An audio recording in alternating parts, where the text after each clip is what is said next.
Hi అండి, welcome to today's blog. ఈవేళ మనం సప్త శనివార వ్రతం 3వ వారంలో ఉన్నాం. అయితే పొద్దున్న దేవుడికి నా 5 రకాల ప్రసాదాలు చేసి పెట్టుకున్నాను. ఇప్పుడు మా అమ్మగారు మనం ప్రతి వారం పిలుస్తున్నాం కదా అమ్మని, అన్నయ్య వాళ్ళని. ఈవేళ నేను మా అమ్మగారిని అడిగాను అనమాట. అంటే ఎర్ర నూకతో చేస్తారు, అన్నవరం సత్యనారాయణమూర్తి ప్రసాదం అంటారు. మీలో ఎంతమందికి తెలుసో రండి, అమ్మ చేస్తున్నారు. ఇదిగో ఎర్ర నూకని, గోధుమ నూకని బాగా వేపుకున్నారు. ఈ జీడిపప్పు కిస్మిస్ నేతిలో వేపారు. ఇగో ఒకటికి 4 గ్లాసులు అమ్మ, ఒకటికి 4 గ్లాసులు వాటరు బాయిల్ చేస్తున్నాను అనమాట. ఇప్పుడు అందులో అది వేస్తారు. చూడండి అమ్మ చేస్తున్నారు. అగో గోధుమ నూకని బాగా వేపుకున్నాం కదా, అది ఇప్పుడు వాటర్లో బాయిల్ చేస్తారనమాట.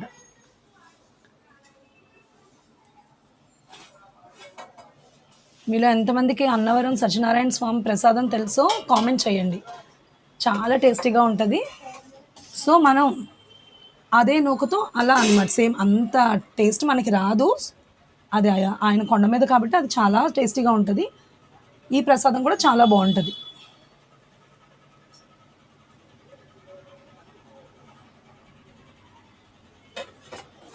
ఈ గిన్నెలు గుర్తున్నాయా?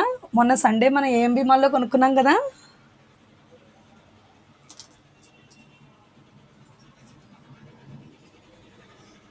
సో అది బాగా ఉడికిన తర్వాత అందులో దానికి షుగర్ ఎంత వేసామమ్మా? ఒకటికి 1.5 షుగరు. అందులో కొంచెం పాలు వేస్తారు అమ్మ, లేదంటే పొడి పొడిలాడుతూ ఉంటుంది అనమాట.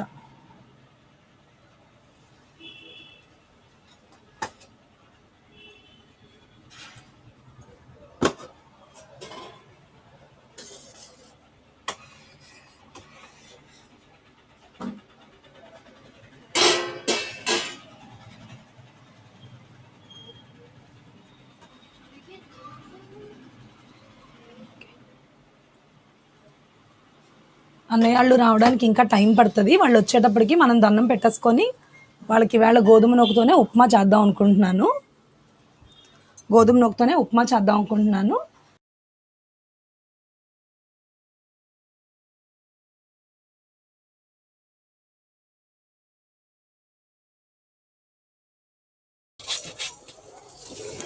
ఆ ప్రసాదంలో షుగర్తో పాటు కొంచెం బెల్లం వేసుకుంటే చాలా బాగుంటుంది. అయితే నల్ల బెల్లం అయితే ఇంకా బాగుంటుంది. సో నా దగ్గర నల్ల బెల్లం లేదు, ఇది మామూలు బెల్లమే. చూడండి, నేను ఆంధ్రా నుంచి తెప్పించుకున్నాను బెల్లం. ఈ బెల్లం ఇలా ఎంతమంది కోరుకొని వేసుకుంటారు కామెంట్ చేయండి. మనం ముక్కలు చిదపడం అంటే, ఎందుకంటే నేను ఫ్రిడ్జ్లో పెట్టుకుంటానండి. మా చిన్నప్పుడు అయితే బెల్లం చాక్ పెట్టి కోరేవారు. ఇప్పుడేమో బెల్లం ఫ్రిడ్జ్లో పెట్టడం వల్ల అది గట్టిగా ఉంటుంది, చాలా కష్టం కోరడం, అదే చాక్తో కోరడం. అందుకని ఇందులో చేస్తే మనకి ఏంటంటే ముక్కల్లా ఉండదు, అంతా మెత్తగా అయిపోద్ది. మనకి చేసుకునేటప్పుడు కూడా చాలా సాఫ్ట్గా ఉంటుంది బెల్లం.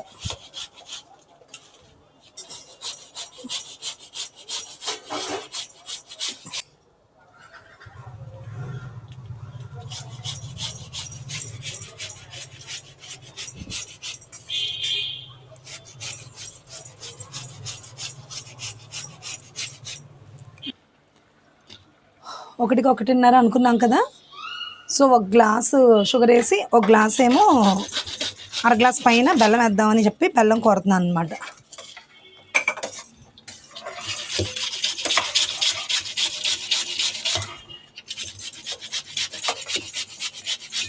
బెల్లం హెల్దీయే, కానీ కొన్ని స్వీట్స్కి షుగర్ వేస్తేనే బాగుంటుందండి. చూడు ఎంత వచ్చిందో.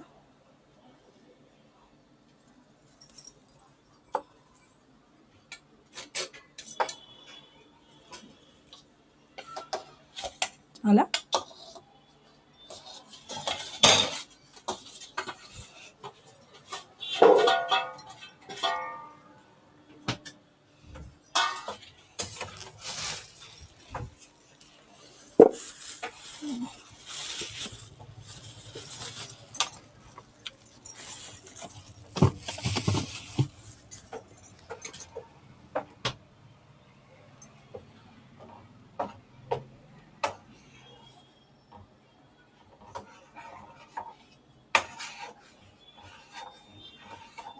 ఇది ఇంకా పాకం దగ్గరకు వస్తే ప్రసాదం అయిపోయినట్టే అనుకుంటా. మనం వేపుంచుకున్నాం కదా జీడిపప్పులు, కిస్మిస్లు, మా అమ్మ సగం ఉంచింది చూడండి, పైన అంతా అయిపోయాక గార్నిష్ చేస్తుంది అనుకోండి.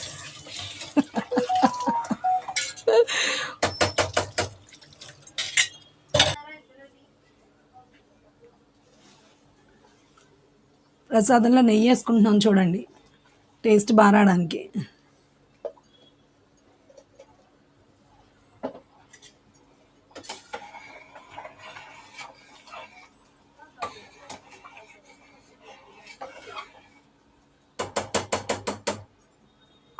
ఇంకా అయిపోయింది ప్రసాదం. నేను అక్కడ దేవుడి దగ్గర అన్ని ఒత్తులు అవి అన్నీ వేసి రెడీగా పెట్టుకున్నాను.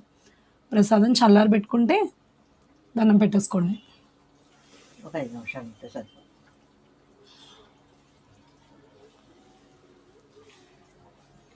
అమ్మ ఆ రెసిపీ చెప్పు ఎలా చేయాలో. చెప్పమ్మా ఆ రెసిపీ ఎలా చేయాలో చెప్పు, మా సబ్స్క్రైబర్స్ చూస్తారు.